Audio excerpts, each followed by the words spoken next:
Alright guys, so this will need a little bit of context before we begin. So basically, me and my friend had a match on Smash Bros. Ultimate. We decided to put a wager down. First of 5 wins. If I lost, I would review Sonic the Hedgehog for episode 1 and 2 in their own separate videos respectively. And have a guess who lost? Yeah, it was me. And quite frankly, I'm not very happy about it because if you know me, I really do not like these games. Sonic the Hedgehog 4 was a disaster when it came out, in my opinion. It's a game I've played when it came out and haven't touched since because I just don't like it, and this person is very aware of that. And surprisingly, they like this game, and that's probably the only reason they want me to review it, because I don't like it and they do, and they just want to try and either prove me wrong or put me through some sort of purgatory. So here we are today reviewing Sonic 4 Episode 1, and maybe next week or sometime soon Sonic the Hedgehog 4 Episode 2. So that's the quick disclaimer out of the way. But in terms of regular content, that'll return to normal after this review. But who knows, maybe there'll be some special announcements being made after this series before the next one begins, because I have a few things planned that I might want to put into play, but we'll see how that turns out and how I can get my schedule sorted. But anyways, thank you all for your patience, Happy New Year, and I hope you enjoy this mini-series.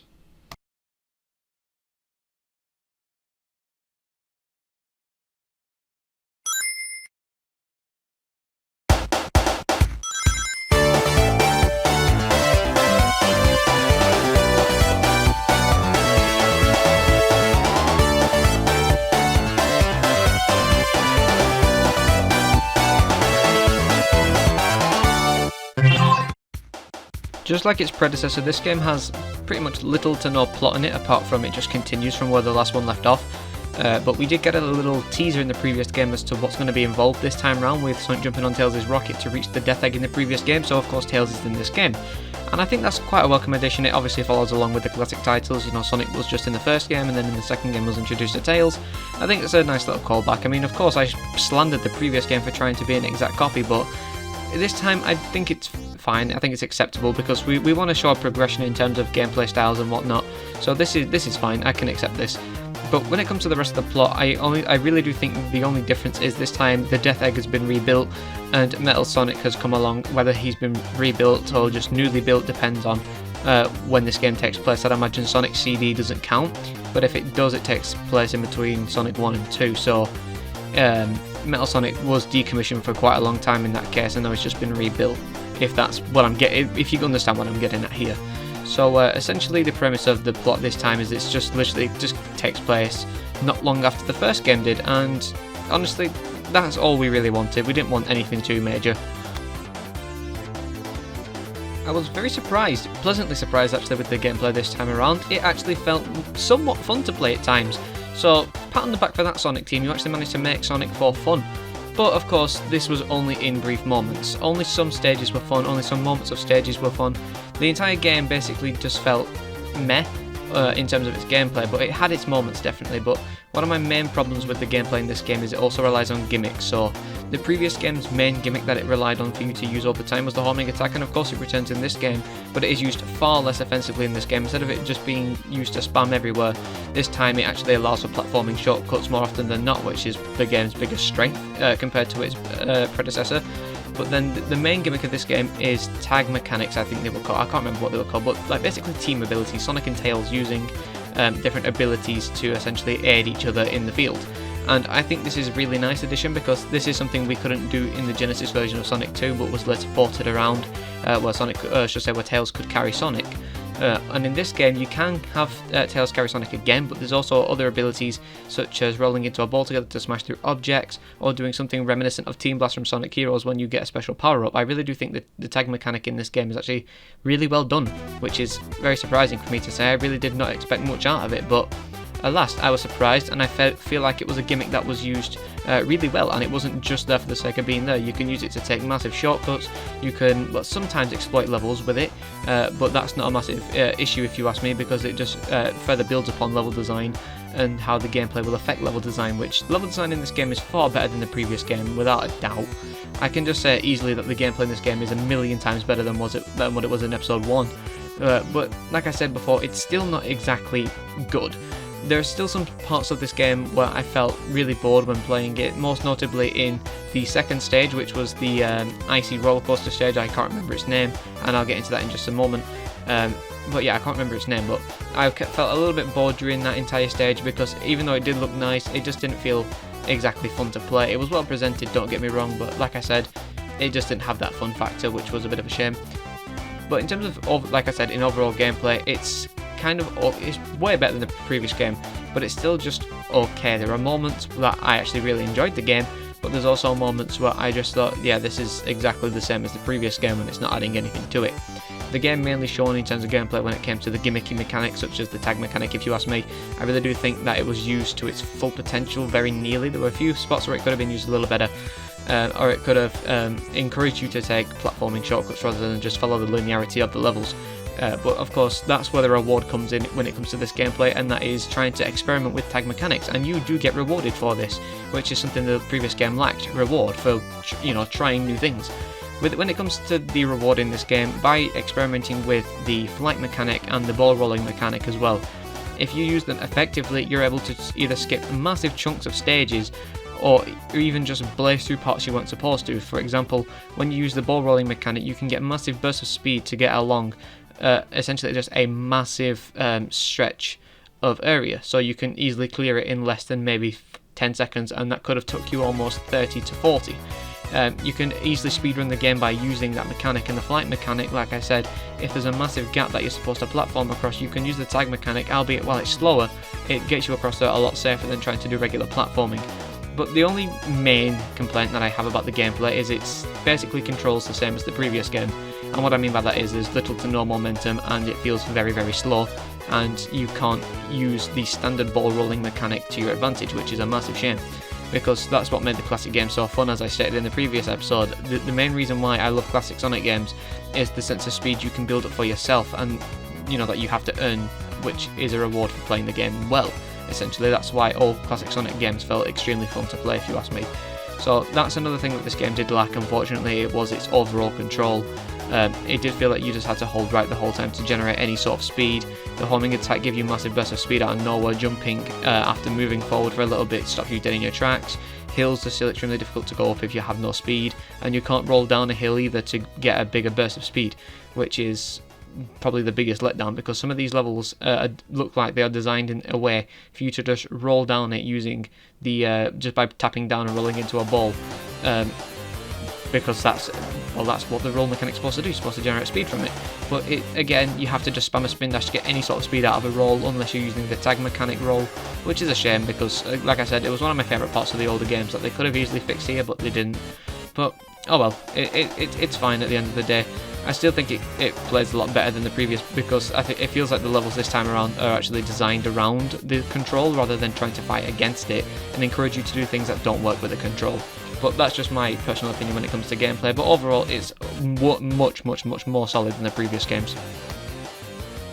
One of my biggest gripes with episode 1 besides its control was its presentation and its visuals. I really think the cel-shaded approach to the game was an extremely poor choice. I think it looked extremely ugly and it wasn't really appealing to look at the whole time. The only stage that really did catch my interest was the Casino Night clone, and that were it really. But this game, I would like to say, is actually pretty good looking. I actually really do think they came back and fixed the issue with the visuals. I mean, the models in this game look really good this time. They don't try to do any cel-shaded bullshit. They just stay traditional as possible. They keep Sonic in his standard palette, they keep Tails in the standard palette, everything's in a standard palette. They don't try any special effects or anything like that. It's all solid, it's all fine, and they look like they're renders at the time, of course, because the renders do change over time, but for the 2010s renders before 2015ish, they look very on par with those renders and models, and I think it looks fantastic. So pat on the back again, Sonic Team, for making the game look a lot better. The only problem is with this game compared to the previous one is the backgrounds look a little bit meh in comparison. Some of them do look really good, like the one that's on screen just now, which was the Snow Carnival level. I think the roller coasters in the background is a great touch, and then the further you progress through the stages, so Act 1, Act 2, Act 3, you get even more up close and personal with these roller coasters. I think that's really nice, how the visuals tell a story in some sense in this game. I think that's really nice. But this level in general is probably my favourite looking one out of all the levels, because it just looks really nice. The rest of them just look okay. But speaking of levels, I chose to mention this in visuals rather than gameplay this time, because I feel like the look of a level is more inspired by its visuals rather than its gameplay. And this game, while it does again borrow from previous games to create its levels rather than create entirely new ones, it's done a lot less offensively in this game as well, because I really do think that by combining elements from different zones, we can actually create something that is kind of unique, but also it's noticeable that it isn't unique. It's kind of a mishmash type of thing, you know, copy the kids' homework but make it look different, like not too obvious that it's copied, if you understand what I mean by that. You've all seen the meme. So that's how I feel about the visuals in terms of levels in this game.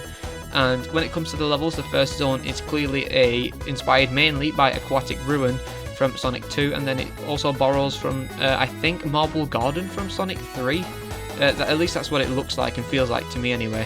But then the next level, which is the Snowy Carnival one, is of course Ice Cap from Sonic 3, and then the other likely candidate I can see is Carnival Night from Sonic 3, unless this is a completely different type of aesthetic, which if it is, again, well done Sega, Sonic Team, sorry. After this we had Oil Ocean, which was one of my least favourite zones from Sonic 2, but it has some of my favourite visuals and music. So this is clearly an Oil Ocean kind of copy, but then it takes from Sandopolis from Sonic 3 to create the sandy type of Oil Ocean desert thing, which is not as appealing as Oil Ocean. I think it looks a lot better just as Oil. Sonic Mania brought that back really nicely. But yeah, I suppose it's a fine attempt. Then after that we had the Sky Fortress zone, which looks, I mean, it's just a big plane and a skybox. It's just relatively plain. Then when it comes to the final zone, being the Death Egg, this is of course inspired mainly from Sonic the Hedgehog 3. It takes something from Sonic 2 as well, but mainly Sonic 3's version of the Death Egg zone, as that was an actual playable zone rather than just a boss location. So with and of course the special stages are inspired by Sonic 2 special stages this time, which I'll get to in a moment. But yeah, overall visuals in this game, they look fantastic. They don't hurt the eyes too much, and obviously it looks appealing. And then in terms of stages, it does copy again, but it does it far less offensively than the previous game, and I can absolutely praise Sonic for Episode 2 for trying to innovate by combining ideas rather than just taking ideas, because I think that's a really good idea to do. The music from Episode 1 was one of my biggest letdowns, because Sonic soundtracks are usually some of the best I've ever heard in video games. And while Sonic 4 Episode 1 soundtrack was pretty bad, I can admit this soundtrack is also not the best, but it's far better than the first games. Some tracks actually did stick with me. For example, the boss theme this time is actually really good. I actually like the boss theme this time around, and it stuck with me for a little bit. The Sky Fortress Zone theme is really, really cool. I think it was Sylvania Castle was the first level. I think that the Act 2 music for that was pretty good. The Sand Desert one, or Oil Ocean, was okay, I suppose. None of the snow levels really stuck with me. And the Death Egg was just okay as well, I suppose. But for the most part, this soundtrack was a lot better than the first games, and the tracks I actually do like, and I might come back and listen to.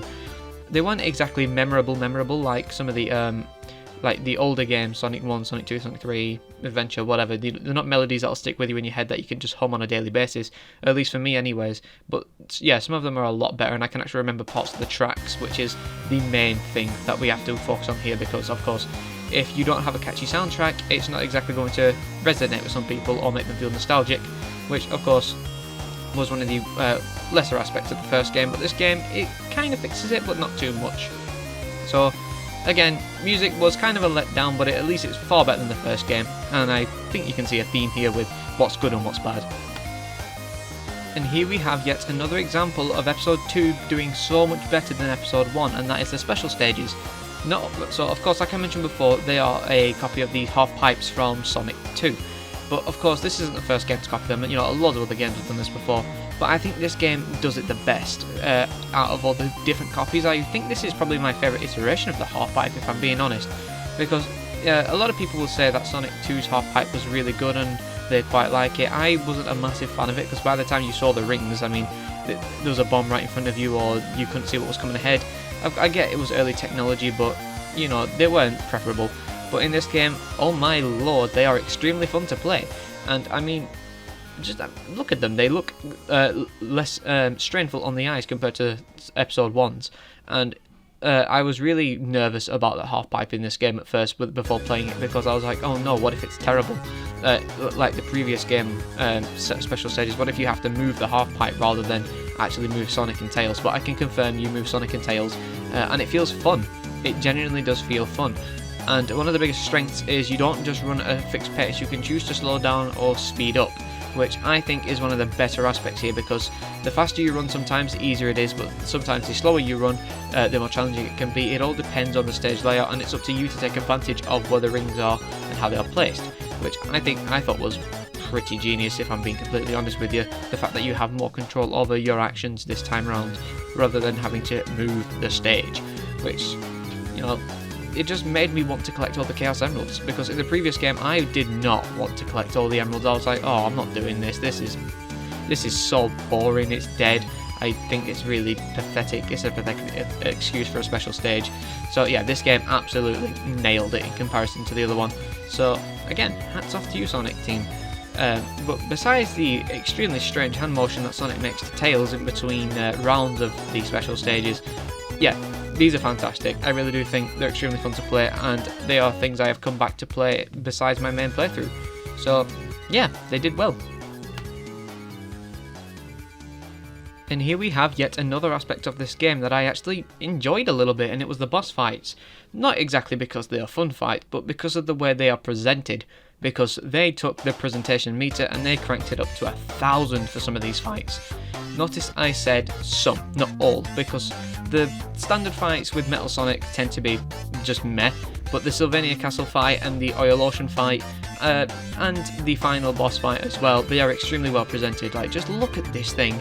A massive boss in the background that's affecting the stage hazards in front of you that you have to take advantage of to reach it. That is genius. I really do like the concept of the boss in this game. I think it's great. So this is probably the Oil Ocean one is probably my favourite one, because it's actually a bit more challenging than the one from the first zone, Sylvania. I think it's Sylvania Castle. Correct me if I'm wrong. I'm trying to remember its name because I actually slightly enjoyed the stage. So yeah, I actually really did enjoy it. I thought it was a great fight from both zones. Which is great, but the other zones that had Metal Sonic fights, which was the snowy casino thing, not casino, sorry, the amusement park in the snow, that Metal Sonic fight was kind of boring, if you ask me. It reminded me a little bit of Generations, but not too much. Then in terms of other boss fights, we had Metal Sonic in the Sky for the Sky Fortress zone. I thought that was bad, just straight up bad. Then we had the Metal Sonic fight in the Death Egg, which was a reference to Stardust Speedway, Sonic CD style. I thought it was pretty cool. I enjoyed the race of it. I thought it was really fun and it wasn't too challenging. But then we come to the final boss, which is actually a lot better than the Death Egg, but it's a lot easier as well. But at least the difficulty this time around was fair, and it allowed the player to adapt rather than just throw bullshit at your way to try and win. So yeah, that's a massive strength that this game's bosses have over the previous games. I think they're actually fun to play.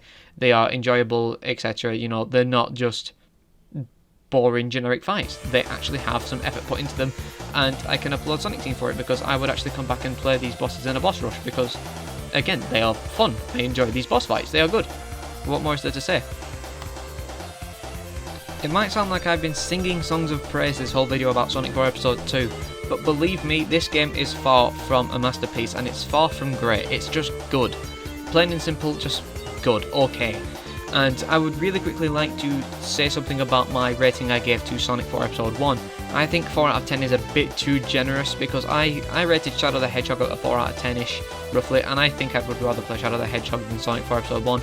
So I'm going to quickly decrease its rating down to a 3 out of 10, because I just really don't want to, it's one of those games I do not want to go back and play. So at least it makes it a little bit more justified when I give this game its score, considering I liked it so much more than the previous one. So my score for Sonic 4 Episode 2 is only going to be a 6.5 out of 10. And the only reason that is mainly not just because of like factors I mentioned, like the gameplay wasn't refined enough and it still relies on gimmicks or whatever, and the stages aren't exactly unique, and the soundtrack again was kind of lame. It's those factors mainly that affect the score, but the reason why it's a 6 and not a 5, because I was originally going to score this at a 5, is because it's just a lot more enjoyable to play, because the level design is actually in favour of the control scheme rather than trying to fight against it like I mentioned earlier. And I think that's one of the biggest strengths that Sonic 4 Episode 2 has over its predecessor, because in that game it felt like it wanted you to use classic controls, but that obviously isn't an option and it just wasn't possible. So the fact that this game takes advantage and it learns from the previous game on what to do with itself, that is just a massive step up in my opinion, because not a lot of sequels can do that. So again, props to Sonic Team for actually making a good sequel to a Sonic game. It's been nearly 20 years since we've had one of them. Honestly, please If we're going to make sequels, make them good. This is an example of taking something that didn't work and making it work, which I'm pretty sure they can do with some of the previous titles if they decide to like remake them or whatever.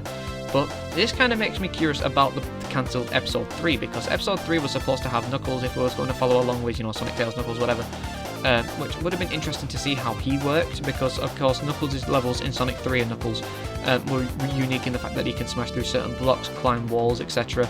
I think that would have made for some pretty interesting level design, but if they would have refined the controls enough to warrant there being a third game in terms of its overall gameplay, that would have been absolutely fantastic if you ask me. Sonic 4 Episode 3, if it went ahead and they did refine it, probably could have been one of the best Sonic games ever made.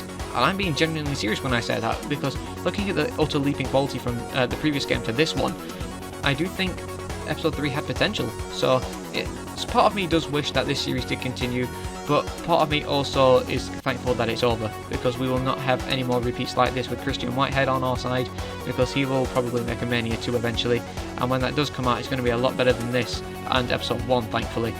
But at the same time, I really do hope that the classic Sonic games do continue as Mania and not for Episode 1-2 style.